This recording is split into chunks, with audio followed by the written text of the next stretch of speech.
August 28, 1944. Somewhere near the Seine River, France. The steel hull of your M4 Sherman tank is finally quiet. The air inside is thick with the smell of sweat, oil, and gunpowder, but the silence isn't from a lull in the fighting. It's the silence of an empty fuel gauge. You've advanced so fast, so far, that you've outrun your own shadow, and more importantly, your own supplies. You are part of Patton's victorious Third Army, the spearhead of the Allied breakout, and you are stuck, stopped cold. Welcome to the invisible front, where every statistic tells a story, and every cargo manifest holds a whisper from a world at war. Ever wonder what it truly felt like to command a victorious army, only to be stopped dead? Not by a Tiger tank, but by a simple, profound lack of gasoline. So before you get comfortable, take a moment to like the video and subscribe, but only if you find the journey we're about to take is a valuable one. Invite viewers to share where they are watching from and which invisible piece of technology or logistics fascinates them the most. Now, let's pull back the curtain and uncover the story of the systems that win wars. You feel the frustration in the air. It's palpable. Just weeks ago, you were pinned down on the beaches of Normandy, fighting for every yard in the suffocating bocage. Then, on July the 25th, Operation Cobra ripped a hole in the German line, and the war changed. It became a war of motion, a mad dash across France. The German 7th Army was collapsing, the Wehrmacht in chaotic retreat. The maps in the command tents are changing by the hour. Paris is liberated. The taste of victory is so close you can practically feel the Rhine River under your boots. But there's a problem, a catastrophic one. This new war, this American-style blitzkrieg, is thirsty. It is unbelievably, insatiably thirsty. It doesn't just run on courage, it runs on high-octane gasoline. And you're at the end of a very, very long hose that is starting to trickle. You see, the planners back in England had mapped out the invasion with meticulous care. They had calculated the exact amount of supplies needed for a slow, grinding advance. They never predicted this. They never predicted you'd be moving 40 miles in a day. The main port at Cherbourg is now hundreds of miles behind you. The French railway system, which was supposed to be the logistical backbone, is a twisted wreck. And you have to smile at the irony. It was wrecked by your own air forces and the brave French resistance to prevent the Germans from reinforcing the beaches. Now, that brilliant strategic move has become your own logistical nightmare. The numbers are staggering. A single infantry division needs 600 tons of supplies per day to stay in the fight. An armored division, like your own, demands over 850 tons, including more than 400,000 gallons of fuel. The entire Allied front in France needs 20,000 tons of supplies daily. And right now, you are receiving less than half of that. You can almost hear the radio traffic in Eisenhower's headquarters. The static crackles with desperation. Field commanders are pleading, begging, demanding fuel and ammunition. Patton famously says his army could be in Germany in a week if he just had the gas. But the gas is still sitting on the beaches. This is the crisis. This is the moment where the entire invasion, the liberation of Europe, hangs in the balance. The most powerful army ever assembled is grinding to a halt because it can't solve a delivery problem. The solution won't come from a new superweapon. It won't come from a brilliant new tactic. It will come from something humble, something overlooked, something parked on the docks by the 10,000. It's a simple six-wheeled 2.5-ton truck, and it is about to become the single most important vehicle of the Second World War. You are no longer in the stalled Sherman tank, you are somewhere else.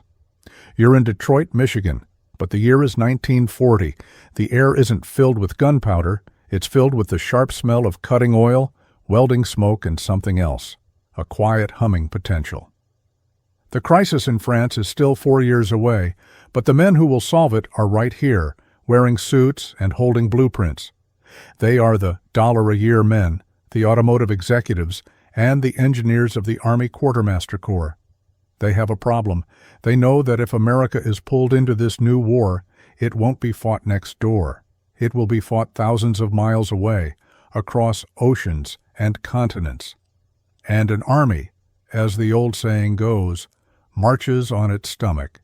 But in the 20th century, it doesn't march. It rolls. What they need is a vehicle that can do everything.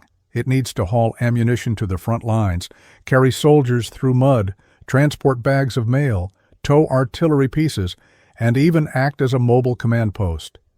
It can't be too big, or it won't fit on the cargo ships. It can't be too small, or it won't be useful. And it cannot be complicated. It has to be repairable in a frozen forest in Belgium or a humid jungle in the Pacific by a 19-year-old kid with a wrench and a basic manual. The call goes out and Detroit answers. You see the prototypes roll out, Studebaker, International Harvester, and, most decisively, GMC, the General Motors Truck Corporation. The winner is a masterpiece of industrial design. It's the GMC CCKW. You've seen it in 100 war movies, probably without even noticing it. It's the quintessential Army truck. It has a long, flat hood, a simple canvas top, and 10 wheels. But it's the nickname that sticks, the Deuce and a half. This refers to its payload rating, 2.5 tons. A rating that, you quickly learn, is more of a polite suggestion. These trucks will regularly be pushed to carry double or even triple that weight. You're standing on the assembly line in Pontiac, Michigan. You feel the rumble of the line under your feet. It's a banjo-type axle moving past. You see a worker, maybe a Rosie the Riveter equivalent, but for trucks, lowering the engine into the chassis. And what an engine! It's the GMC 270, an inline 6. It's not a powerhouse. It's not a technological marvel. It is a simple, rugged, reliable beast of burden, the same engine that powered countless city buses and commercial trucks. This is the genius. This isn't a bespoke military wonder weapon. This is a civilian workhorse put into uniform and told to win a war. And the scale is what breaks the mind. You're not just watching one truck being built. You are watching a river of trucks. The production numbers are the true metric of shock. Between GMC and Studebaker, who built a nearly identical version, the US 6, America will build over 800,000 of these 2.5-ton 6x6 trucks. That number is so large, it's meaningless. Let's make it meaningful. For every single heavy Tiger I tank the Germans managed to build, you built 600 of these trucks. By the time of the Normandy invasion, the production lines were churning out a new Deuce and a half every 4 minutes. It was an output that made a modern gigafactory look gentle in comparison. The Germans had over 2,000 different models of vehicles in their army, a logistical nightmare of competing parts and bespoke designs. You had this, one standardized truck. This is the answer to the crisis in France. The answer wasn't a new tank. It was this symbol of industrial democratic power. A single standardized good enough vehicle produced on a scale that defied the very concept of scarcity. The German generals, with their beautiful, over-engineered, and perpetually broken-down machines, were about to be crushed by the most terrifying weapon of all, sheer, boring, overwhelming abundance. That abundance wasn't an accident, it was a philosophy. And it's a philosophy that is completely alien to the enemy you're fighting. To understand why this simple truck is a war-winning weapon, you have to put yourself inside the mind of your opponent. For a moment, you are an engineer at the Henschel factory. You are an artist. You are building the Tiger tank. You feel the immense pride as you watch it roll off the line. Every part is custom-milled. The tolerances are measured in fractions of a millimeter. It has a complex, overlapping road wheel system. Its high-velocity 80mm gun can kill a Sherman tank from a mile away. It is a masterpiece of engineering. It is a work of art. And it is, more often than not, broken down by the side of a road in Russia waiting for a specialized recovery vehicle that is also out of fuel, which in turn needs a specific part that can only be manufactured at one factory in Essen. It is a weapon built for a perfect theoretical war. Now, you're back in Detroit. You are an auto worker. You are not an artist. You are a revolutionary. You are not handcrafting a single perfect part. You are overseeing a machine that stamps out 1,000 identical fenders in an hour. The Deuce and a half is the physical, metal and rubber embodiment of this good enough revolution. What does good enough truly mean? It means the GMC 270 engine isn't a high-performance marvel. It's a bus engine. But it runs. It runs on bad, low-octane gasoline. It runs when it's caked in mud. It runs in the freezing cold of the Ardennes and the baking heat of the North African desert. It means the parts are interchangeable. This is the detail that Hollywood always misses. But it's the part that truly wins the war. You can take the carburetor from a truck that hit a mine in Italy and put it in a truck that's been shelled in France, and it will work. A German mechanic might have to hand-file a new part. You just grab a new one from a crate. This philosophy changes the very nature of strategy. The German general is forced to think in terms of preservation. I only have 6 Tiger tanks left on this front. I must protect them. I must use them perfectly in the exact right place. Your general, Eisenhower, thinks in terms of flow. I have 50,000 trucks. I don't care about any single truck. I care about the tons per mile they can move. This is the strategic difference between quality and quantity, and it is an ideological collapse for the enemy. You are a German prisoner of war, captured in the Falaise pocket. You are being transported to the rear in one of these very trucks. What do you see? You don't see gleaming superweapons, you just see a road. And on it, a line of 2.5-ton trucks. It is a line that does not end. It stretches from the hood of your vehicle all the way to the gray, hazy horizon.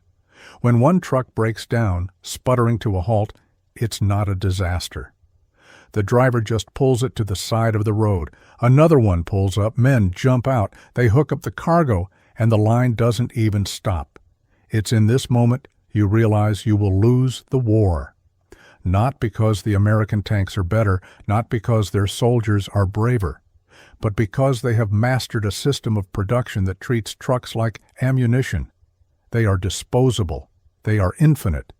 You cannot fight a factory that has turned an entire continent into an assembly line. This philosophy, this good enough revolution, is about to be put to the ultimate test. It needs a name. It needs a mission. It is about to become the Red Ball Express. The idea is born from pure, unfiltered desperation. The date is August 25th, 1944. You are in a tent at Scheif headquarters. The maps are covered in red arrows pushing deep into France, and blue circles where those arrows have run out of gas. The problem is simple. The front line is a dragon, and its tail, the supply chain, is still stuck on the beach. This is the moment the logisticians, the bean counters, become the most important men in the war. You are one of them. You're a colonel in the Quartermaster Corps, and your team is given an impossible directive. Fix this, not in a month, now. What you and your team devise in the next 72 hours is not just a plan. It is an act of industrial willpower. It is named the Red Ball Express, a name borrowed from the pre-war railroaders who used a red ball symbol to mark priority freight. Now, it is the single highest priority in the entire European theater of operations. You are standing by a dusty crossroads outside St. Lo. You watch as engineers, the men of the Red Horse Combat Engineer Battalions, slam signs onto splintered trees and the sides of ruined buildings, bright red circles pointing the way. They are cordoning off the main roads from the Normandy beaches all the way to the front, which is now approaching Chartres. They are creating a one-way highway, a loop, one road exclusively for supplies going to the front, another road exclusively for empty trucks returning to the beaches. No other traffic is allowed, not civilian, not even other military units. The Red Ball Express owns the road. Then you hear it. It's a low rumble, far off. It's not the staccato bark of gunfire or the crump of artillery. It's a mechanical, steady, grinding thunder. It's the sound of the 2.5-ton truck. Not one, not 100, but thousands. Nearly 6,000 Deuce and a halves are pulled from every conceivable unit and assigned to this one task. You watch as the first convoy passes your checkpoint. It's a river of olive drab, a current of steel and canvas. The system is relentless. It is 24 hours a day, 7 days a week. It does not stop for rain. It does not stop for darkness. It does not stop for the occasional German sniper still hiding in the woods. You are a French civilian in a newly liberated village. You have seen the Germans flee. Now you see the Americans. And what you see astonishes you. You see a truck loaded with fuel cans rumble past your window. 5 seconds later, another. 5 seconds after that, another. You watch for an hour, and the line never, ever ends. It is a physical manifestation of the abundance you saw on the assembly lines back in Detroit. It is an assembly line in reverse, delivering war, 5 gallons at a time. The rules are brutal. The speed limit is a strictly enforced 25 miles per hour. It's not about speed, it's about flow. Keep 60 yards between trucks, so a single Luftwaffe strafing run can't take out more than one. At night, you drive in total blackout, following only the 2 tiny shielded cat's eye taillights of the truck in front of you. You're at a maintenance depot. It's just a muddy field. You see mechanics, their faces black with grease, working under floodlights. They are not repairing trucks. They are cannibalizing them. They are stripping a truck with a broken axle to get its carburetor, transmission, and tires to keep 5 other trucks on the road. The Deuce and a half isn't being preserved. It's being consumed, just like the fuel and ammunition it carries. In just 82 days of operation, the Red Ball Express will move over 412,000 tons of supplies. It is the system that saved the breakout. But a system is just an idea. It doesn't run on its own. It runs on muscle and grit and human exhaustion. And the story of the men who sat behind the wheels of that endless green river is the most important story of all. You are no longer a colonel. You are no longer an engineer. You are a private first class. The date is September 10th, 1944. It is 3 a.m. You are 19 years old from a small town in Alabama, and you are exhausted. Your eyes sting from the diesel fumes and a profound lack of sleep. Your hands are numb, locked onto the hard plastic steering wheel of your CCKW. You've been driving for 18 hours straight. No, 20? You've lost track. The truck in front of you, 60 yards ahead, is just 2 tiny red cat's eye dots in the inky, rain-soaked blackness. This is your entire world. And here is the reality of the invisible front that history too often forgets. You, the driver. You are an African American. The United States Army that you serve is segregated. You are in a colored transportation company. You are not allowed to serve in a frontline infantry combat role. This is one of the war's deepest and most profound ironies. You are fighting for the 4 freedoms abroad while being systematically denied them at home. You are deemed unfit for the supposed glory of frontline combat. Yet you and your fellow drivers have been handed the single, most critical, combat essential system in the entire European theater. The Red Ball Express, that mighty thundering river of steel you saw from the outside, is running on the muscle and grit of men just like you. Nearly 75% of all Red Ball drivers are African American. You are, quite literally, the lifeblood of the Army. The work is brutal. It's not just driving. You drive for 10 or 12 hours. You arrive at a muddy field, a forward supply dump. There are no forklifts, no cranes. You and your co-driver, you are the forklifts. You unhook the icy wet canvas and you haul the 5-gallon jerry cans of gasoline. by hand. Each one weighs 45 pounds. You lift and stack them until your shoulders scream. You unbox the heavy crates of K-rations and artillery shells. You load and unload your own truck, a 5-ton load, by pure muscle. Then you get back in the cab, drink a cup of bitter coffee, and drive 10 hours back to the beaches to do it all over again. And don't believe for a second this isn't combat. The roads are a gauntlet. You are driving through engine country, pockets of bypassed German soldiers. SS snipers with one last clip of ammunition are still hiding in the ruined villages. The Luftwaffe is still out there, hungry for easy targets. A strafing run from an Me-109 doesn't care what your personnel file says. A 20mm cannon round tears through the unarmored door of a Deuce and a half just as easily as it tears through a man. You see the burning wrecks of your fellow drivers on the side of the one-way highway. You just grip the wheel tighter and keep driving. The line must not stop. This truck, this good-enough machine, has become your home. You sleep in the cab, grabbing 45 minutes of sleep while another truck is being loaded. You know its sounds. You know the specific whine of this transmission, the groan of these leaf springs complaining under the 5-ton load they were never designed to carry. The mechanics, also from segregated units, are performing miracles. They are keeping this fleet running on fumes and sheer willpower. They are the unsung heroes of the unsung heroes. For 82 days, you and 23,000 other drivers become the aorta of the Allied Army. You are living, breathing proof of the Red Ball Express's motto. We'll deliver the goods. You are not just hauling gas. You are not just hauling bullets. You are hauling victory. And while you are focused on the 2 red taillights in front of you, someone else is watching this endless line. They are watching from the other side of the hill. And what they see is not just logistics. It is the end of their world. You are no longer an American driver. Your hands are not numb from the wheel. They are numb from the cold and from something else, a creeping intellectual dread.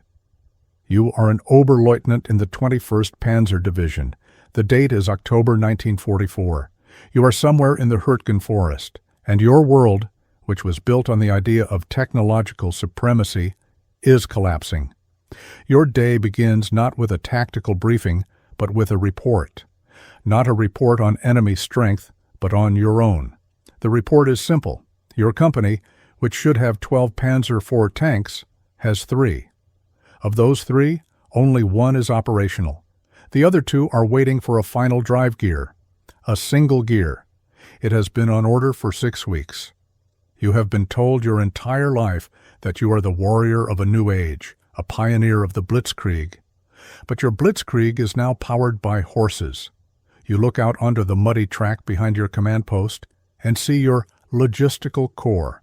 It is a column of sad-looking skeletal horses pulling wooden carts through the mud.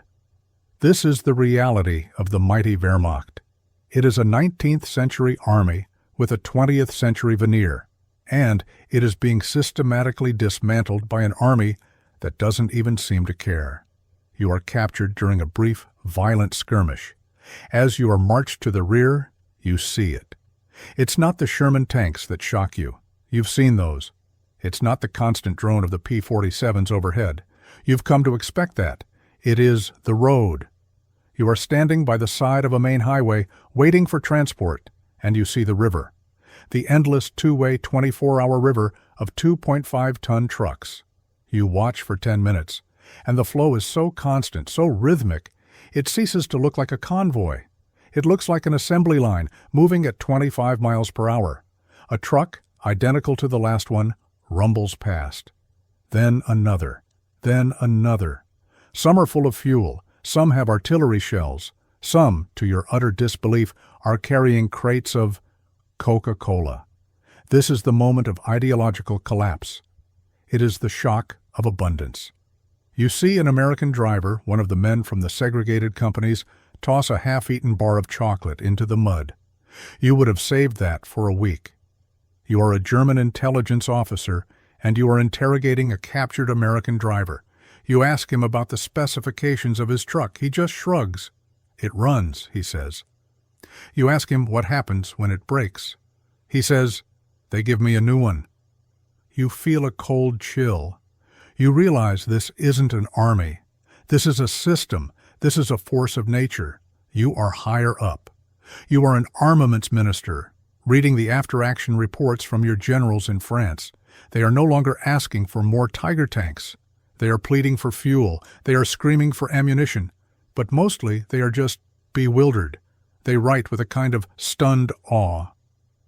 We are not being outfought, one general writes. We are being outproduced. We are drowning in their material. There is a famous story. A German general, after his capture, is being driven to a POW camp by an American colonel. For 50 miles they pass convoy after convoy of these Deuce and a half trucks, all heading to the front, all loaded with the instruments of his defeat. Finally, the German general turns to the American. I see now how you will win, he says. We are not defeated by your generals. We are defeated by your factories. That is the true view from the Wehrmacht. The Deuce and a half wasn't a weapon. It was a verdict. It was the physical, six-wheeled, 10-tired proof that the war was already lost. The Red Ball Express had done its job, but the truck that ran it, its journey was far from over. The war in Europe ends in a wave of rubble and relief. The German general's prophecy has come true. The factories have won, but for the Deuce and a half, the work is far from over. Its greatest test, the Red Ball Express, is finished. But its true legacy, the one that will shape the rest of the 20th century, is just beginning. You are standing in the ruins of a German city in the summer of 1945. The air is no longer acrid with cordite. It's thick with the gray dust of pulverized buildings. The silence is heavy. There are no more artillery reports, only the gnawing, quiet reports of starvation. Europe is a continent on its knees. And then you hear that familiar sound, that steady, low, inline-six rumble. The same olive-drab trucks that just months ago carried the 101st Airborne's ammunition to Bastogne are now rolling into Berlin, loaded with sacks of flour. They are carrying medical supplies from the Marshall Plan. They are hauling steel girders and bags of cement to rebuild the very bridges their bombers destroyed. The Deuce and a half has transitioned almost overnight from the ultimate tool of war to the ultimate tool of peace. It is, quite literally, the truck that is rebuilding the modern world. This is its second life. Because the truck was so simple, so rugged, and so available, hundreds of thousands of them were just left in Europe and the Pacific. It becomes the seed for the entire planet's post-war recovery. You see a French farmer, his old Citroën cart, long since rusted, gratefully accepting a surplus U.S. Army CCKW. He will use it for the next 40 years to haul his wine grapes. You see a young Israeli soldier in 1948 driving a repainted, patched-up Deuce and a half through the Negev desert. You see a South Korean army almost entirely equipped with these cast-off American trucks holding the line at the Pusan perimeter. The design was so fundamentally sound, so good enough, that it was endlessly copied. The Soviets, who received tens of thousands of them via Lend-Lease, were so impressed that their post-war trucks became virtual clones. The French, the British, the Japanese. Everyone adopted the 6x6 2.5-ton model. It became the global standard. You can still find them. That's the most incredible part. You are on a dusty road in the Philippines or high in the Andes in Peru. A brightly painted, overloaded, impossible-looking bus rumbles past. You look closely at the chassis, at the distinctive banjo axle. It's a CCKW. It is 70 years old, and it is still working. It is still doing the job. This is the ultimate legacy. It is the final, quiet victory of that good enough philosophy. Hollywood got it wrong. We are obsessed with the tanks, the fighters, the battleships. We build monuments to the M4 Sherman and the P-51 Mustang. But those weapons were just the teeth. This truck, This humble, overlooked, 2.5-ton collection of standardized parts, this was the muscle. This was the circulatory system. This was the unseen mechanism that allowed the teeth to bite.